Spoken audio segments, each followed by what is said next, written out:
450 વારનો બંગલો લઈને આવી ગયા છે તમારા માટે। એકદમ શાંત એરિયા છે, અંદાજિત 100 વારનું બાંધકામ છે।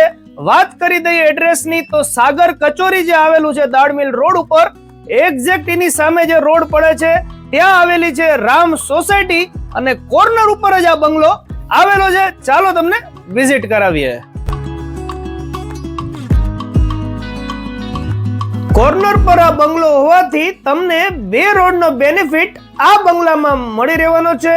એકદમ શાંત અને એકદમ રળિયમનું વાતાવરણ તમને આ બંગલામાં મળી રહેવાનું છે અને ખાસ ફાયદો તો એ છે કે તમે પણ જો એકદમ મોટો બંગલો બનાવવાનો વિચારી રહ્યા હોય તો 450 વારની સ્પેસ તમને આ રામ સોસાયટીના બંગલામાં મળી રહેવાની છે।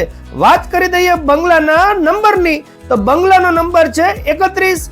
વધુ કોઈ પણ માહિતી જોતી હોય આ બંગલાની બાબતમાં તો ડિસ્પ્લે ઉપર નંબર આવી રહ્યો છે। તમે પણ જો મોટી જગ્યા અને શાંત જગ્યા સુરેન્દ્રનગરમાં શોધી રહ્યા હોય તો તમારા માટે આ બેસ્ટ લોકેશન છે અને ખાસ કરીને ઘણા મિત્રોને સાથે બંગલા બનાવવા હોય છે, ઘણા ભાઈઓને સાથે બંગલા બનાવવા હોય છે તો આ વિશાળ જગ્યાની અંદર તમે મકાન પણ વધારે બનાવી શકો છો। ચાલો મળીએ નવા વિડીયોમાં। થેન્ક યુ, આભાર।